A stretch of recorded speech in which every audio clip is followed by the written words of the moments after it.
Hello guys, welcome and welcome to my kitchen channel. आज આપણે બનાવવાના છે સુપર ટેસ્ટી એવો ચોખાના લોટનો નવો નાસ્તો। તો ચાલો ફટાફટ આપણે રેસીપી સ્ટાર્ટ કરી લઈએ।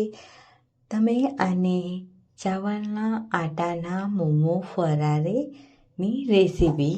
તો ચાલો ફટાફટ આપણે સ્ટાર્ટ કરી લઈએ અને એકદમ ઇઝી ટ્રીક સાથે। જો આ ટ્રીક તમે ફોલો કરશો તો તમે બિલકુલ પણ ફેલ નહીં થાઓ।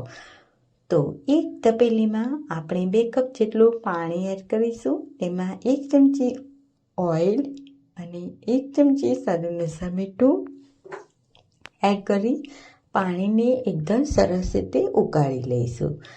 ત્યારબાદ હવે આપણે એક મોટા થાળમાં અડધો કપ ચોખાનો લોટ એડ કરીશું અને જે આપણે એકદમ હોટ વોટર આપણે કર્યું હતું તેને એડ કરી લઈશું। થોડું થોડું પાણી એડ કરી અને આપણે તેને મિક્સ કરીશું આ રીતે ચમચીની મદદથી। તો પાણી ગરમ હોવાથી આપણે ચમચીથી આપણે મિક્સ કરવાનું છે લોટને। તો તમે જોઈ શકો છો કે હવે આપણે હાથેથી આ રીતે લોટને મસળી લેવાનો છે અને હવે આ રીતે બાંધી દઈશું અને એક વાટકો મોટો લઈ અને લોટને ઢાંકી દઈશું અને સાઈડમાં મૂકીશું। તો ત્યાં સુધી આપણે સ્ટફિંગને રેડી કરી લઈએ। તો એક કડાઈમાં 1 ચમચી તેલ, અડધી ચમચી રાઈ, જીરું એડ કરી દઈશું। એક મોટી ડુંગળીને ઝીણી ઝીણી ચોપ કરી તેમાં એડ કરીશું અને ગોલ્ડન બ્રાઉન થાય ત્યાં સુધી તેને સાતળીશું। ત્યારબાદ તેમાં 1 ચમચી આદુ મરચાં લસણની પેસ્ટ એડ કરીશું। તમે જો લસણ ના ખાતા હોય તો સ્કીપ પણ કરી શકો છો। ત્યારબાદ તેમાં સ્વાદ અનુસાર મીઠું, અડધી ચમચી હળદર, અડધી ચમચી લાલ મરચું પાવડર એડ કરીશું। ત્યારબાદ મિક્સ કરી અને 1 ચમચી આપણે ગરમ મસાલો એડ કરીશું। હવે આપણે 1 વાટકી બોઇલ કરેલા બટેટો એડ કરીશું અને મેં ઝીણે ઝીણે ચોપ કરી અને બટેટાને બાફી લીધા હતા 2 મીડિયમ સાઇઝના। તો તેને મિક્સ કરી અને આ રીતે આપણે સ્ટફિંગને રેડી કરી લઈશું। તો સ્ટફિંગને આપણે ઠંડી કરવા મૂકી દઈશું ત્યાં સુધી હવે આપણે જે આપણે લોટ બાંધ્યો હતો તેને જોઈ લઈએ। તો હાથમાં આપણે 1 ચમચી જેટલું ઓઇલ લઈ અને આ રીતે લોટને મસળીશું અને આ રીતે લુવા પાડી લઈશું। તો મીડિયમ સાઇઝના લુવા મેં પાડી લીધા છે। તો તમે જોઈ શકો છો કે મેરે 5 લુવા રેડી થયા છે। તો હવે આ રીતે આપણે એકદમ રાઉન્ડ શેપ આપીશું અને એકદમ સરસ રીતે આપણે બધા જ આ રીતે રેડી કરી લઈશું।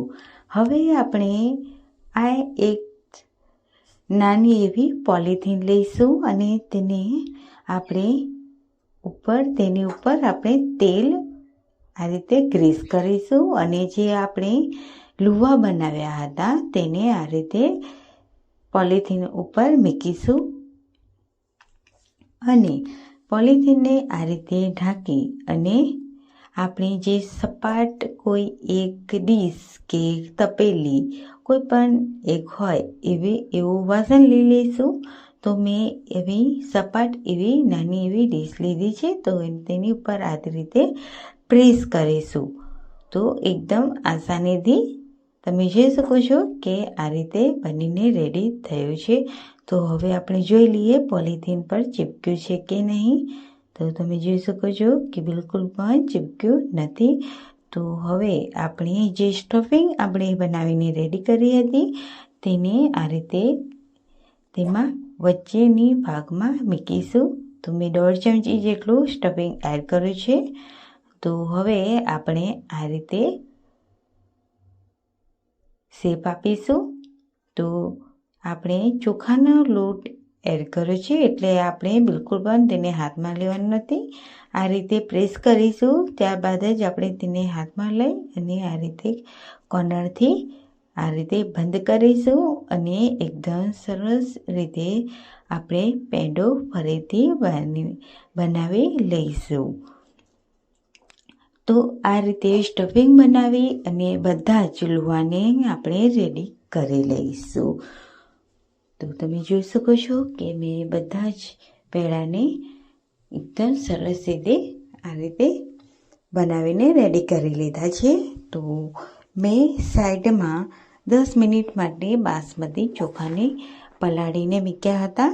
તો તેને આપણે આ રીતે ધોઈને આ રીતે એક કોટનના કપડા ઉપર આ રીતે પાથરી દઈશું. આ ખૂબ જ મેઇન વસ્તુ છે, તો તમે આ રીતે જરૂરથી ટ્રાય કરજો. તો આપણે એ રીતે પાથરી અને તેને સાઈડમાં મૂકીશું. તો આપણે આ રીતે કાણાવાળી ડીશ લઈ અને તેની ઉપર તેલને ગ્રીસ કરી લઈશું. તો આપણે જે સ્ટફિંગવાળા લુવા બનાવીને રેડી કર્યા હતા, તો હવે આપણે આ ચોખાને આપણે આ રીતે ઉપરથી સજાવટ કરી દઈશું. તો જેટલા બને એટલા લુવા પર આપણે આ રીતે ચોખાને લગાવી દઈશું. તો તમે જોઈ શકો છો કે બધા જ ચોખાને આ રીતે મેં લગાવી અને રેડી કરી લીધા છે. તો હવે આપણે બધા જ પેડાને આ રીતે રેડી કરી લઈશું.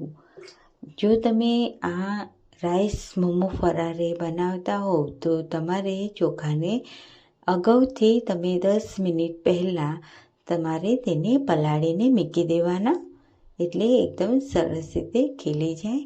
તમે બાસમતી ચોખા ના હોય તો તમે નોર્મલ ચોખા પણ યુઝ કરી શકો છો ફ્રેન્ડ્સ.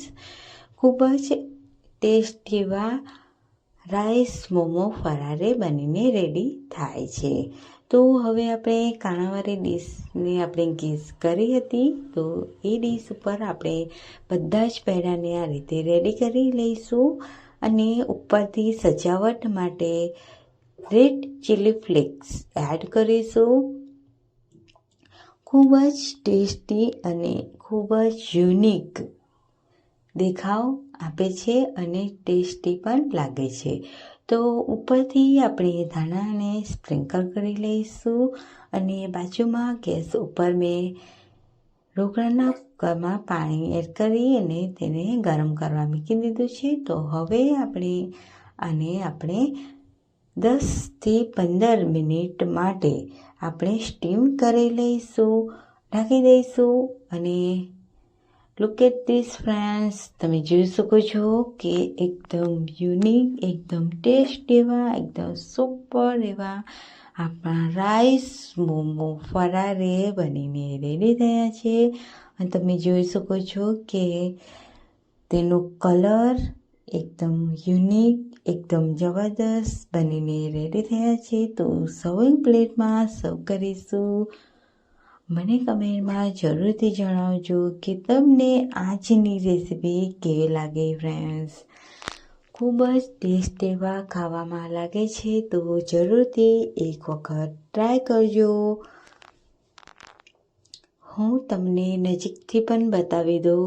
તમે જોઈ શકો છો, તમે નજીકથી એકદમ લાજવાબ આપણા રાઈસ મોમો ફરારે બનીને રેડી થયા છે. ખૂબ જ ટેસ્ટ એવા, એક જ વખતમાં તમે બનાવીને એક જ વખત તમે બનાવશો ને તમે ખાતા રહી જશો. તો હું તમને કટ કરીને પણ બતાવી દઉં કે આપણા રાઈસ મોમો ફરારે અંદરથી પણ કેવા બન્યા છે. તો તમે જોઈ શકો છો એકદમ આસાનીથી કટ થઈ જાય છે અને આપણા રાઈસ મોમો ફરારે એકદમ ટેસ્ટી એવા બનીને રેડી થયા છે. તો છે ને એકદમ ઇઝી. જો તમે મારી રીતે એક વખત બનાવી અને એકદમ આ રીતે ટ્રાય કરશો તો તમે એક જ વારમાં તમે પરફેક્ટ એવા બનાવશો. બિલકુલ પણ તમે ફેલ નહીં થાવ. તો જરૂરથી ટ્રાય કરજો અને મને કમેન્ટમાં જરૂરથી જણાવજો કે તમને રેસીપી કેવી લાગી. તો છે ને એકદમ સ્ટફિંગવાળા રાઈસ મોમો ફરારે. તો આવતી રેસીપીમાં મળીએ, ત્યાં સુધી બાય બાય.